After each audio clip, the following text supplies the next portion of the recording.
Hello. Hello दोस्तों, मैं आशीष कुमार सिन्हा अपने इस यूट्यूब चैनल में आपका हार्दिक अभिनंदन करता हूं। आज का प्रासंगिक मुद्दा है कि लोक सेवा आयोग एवं राज्यों में राज्य लोक सेवा आयोग कैसे कार्य करता है, कितनी स्वतंत्रता संविधान में दी गई है, कैसे निष्पक्ष और स्वतंत्रता पूर्वक कार्य कर पाती है। इन्हीं सब मुद्दों पर आज का प्रश्न है और इसी को लेकर के मैं आप सबों के बीच एक यूट्यूब के चैनल के माध्यम से जानने का प्रयास करेंगे। आज के दौर में संवैधानिक पद होने के बावजूद भी लोक सेवा आयोग और राज्य लोक सेवा आयोग अपने कार्यों का निर्वहन कर रही है, जिसके माध्यम से कार्यपालिका के अधीन जो है लोक सेवाओं में भर्ती का आयोजन किया जाता है और उन्हें अपने कार्य और दायित्व के निर्वहन के लिए यह नियुक्ति की जाती है। तो इसी प्रासंगिक प्रश्न में संविधान लोक सेवा आयोग की स्वतंत्रता को बनाए रखने का किस प्रकार प्रयास करता है, इसको आज जानने का प्रयास करेंगे। संविधान लोक सेवा आयोग की स्वतंत्रता को बनाए रखने का किस प्रकार प्रयास करता है और इसमें संविधान का क्या रोल है, इसके बारे में आज हम लोग जानने का प्रयास करेंगे। आज का मेन मकसद है हम लोग आज जानने का प्रयास करेंगे या सीखेंगे कि संविधान में प्रावधान क्या है, भूमिका इसकी क्या है, इसमें किस प्रकार के विचार उत्पन्न हुए, प्रासंगिकता क्या थी, स्वतंत्रताएं क्या दी गई है, भारतीय संविधान में इसका क्या उल्लेख है। ये सब हम लोग जानने का प्रयास करेंगे ताकि राज्यों में लोक सेवाएं अपने कार्यों का निर्वहन किस प्रकार से करती है और कैसे हम सभी तक इनकी जो है स्वच्छ और स्वतंत्र और निष्ठापूर्वक संचालन से हमारे राज्यों में जो नागरिक हैं उनको कैसे फलाफल मिल पाता है। तो भारतीय संविधान अनुच्छेद 16(1) और 16(2) के तहत राज्यों में और संविधान में उपबंधित किया गया है कि आर्टिकल 315 के तहत संघ लोक सेवा आयोग का प्रावधान किया गया है। साथ ही राज्यों में 315 के ही तहत राज्यों में भी राज्य लोक सेवा आयोग का गठन का प्रावधान किया गया है। यह विचार संविधान निर्माताओं के मन में बार बार प्रश्न आया था कि किस तरह से इसकी संगठनात्मक संरचनाएं तैयार की जाए ताकि यह निष्पक्ष और स्वतंत्र रूप से कार्य कर सके। अनुच्छेद 16(1) कहता है कि जिसमें कहा गया है कि राज्य के अधीन किसी पद पर नियोजन या नियुक्ति से संबंधित विषयों में सभी नागरिकों के लिए अवसर की समता होगी। 16(1) कहता है 16(1) कहता है कि राज्य के अधीन किसी पद पर नियोजन, किसी पद पर जब नियुक्ति होती है तो उसमें संबंधित विषयों में सभी नागरिकों के लिए समान अवसर की समता होगी। उनको सभी के लिए समान अवसर उपलब्ध कराया जाएगा।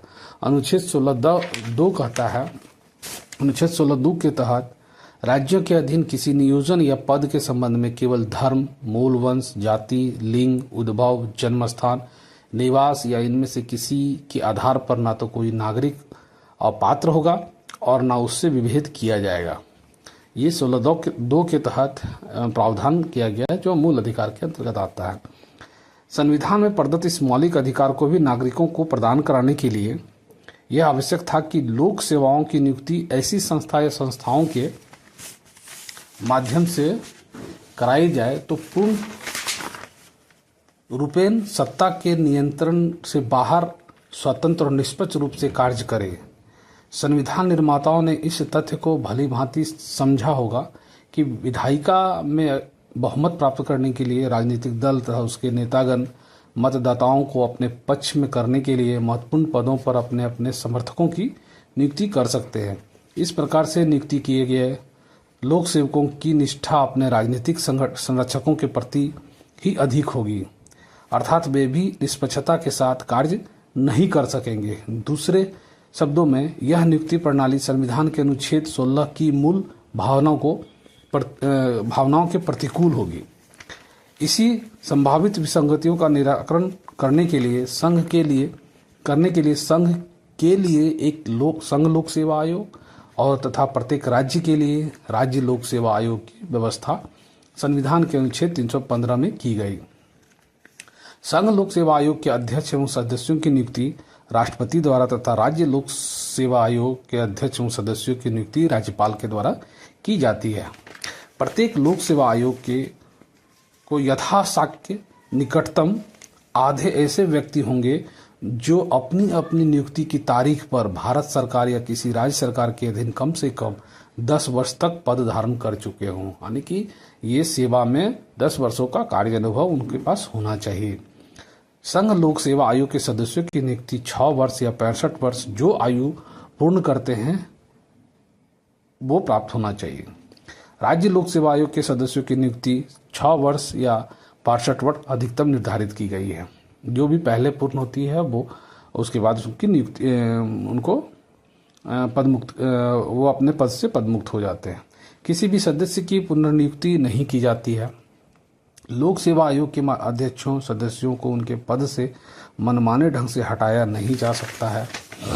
संघ लोक सेवा आयोग का अध्यक्ष भारत सरकार या किसी राज्य सरकार के अधीन किसी भी प्रकार का नियोजन प्राप्त नहीं कर सकता है। संघ लोक सेवा आयोग के सदस्य राज्यों के लोक सेवा आयोग के अध्यक्ष पर तो नियुक्त किए जा सकते हैं, पद पर नियुक्त किए जा सकते हैं। आयोग के अध्यक्ष पद तो नियुक्त किए जा सकते हैं।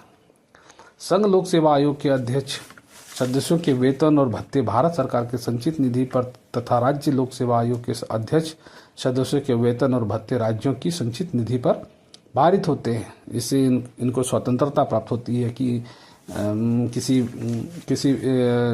भी वेतन और ये जो भी कार्य करते हैं इनके लिए वे स्वतंत्र होते हैं, क्योंकि ये निश्चित जिस प्रकार राष्ट्रपति को उनके संचित निधि से वेतन दिया जाता है उसी प्रकार संघ लोक सेवा आयोग के अध्यक्ष और अध्यक्षों को भी वेतन जो है संचित निधि से प्रदान किया जाता है। लोक सेवा आयोग के अध्यक्ष सदस्यों को उनके पद से हटाए जाने की प्रक्रिया अत्यधिक जटिल है। इन्हें केवल कदाचार के आधार पर, दिवालिया हो जाने पर, कोई अन्य सब वेतन रोजगार प्राप्त कर लेने पर, शारीरिक या मानसिक रूप से कमजोर हो जाने पर ही हटाया जा सकता है।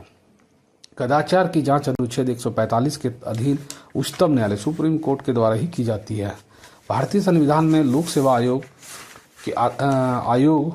के अध्यक्षों और सदस्यों की नियुक्ति उन्हें उनके पदों से हटाए जाने तथा सेवा अवधि पूरी हो जाने पर सरकारी नौकरी या लाभ कोई अन्य पद धारण न कर पाने की प्रक्रिया से संबंधित उपर्युक्त प्रावधान इन्हें अध्यक्षों की निष्पक्षता एवं स्वतंत्रता के साथ कार्य करते रहने की गारंटी देता है।